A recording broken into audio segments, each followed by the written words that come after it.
Which type of algorithm identifies boundaries and contours within images?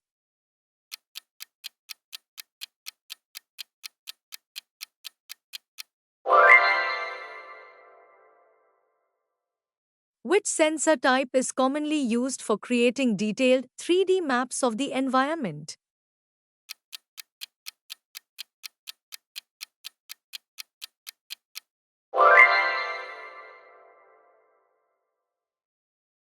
What does computer vision primarily focus on in robotics?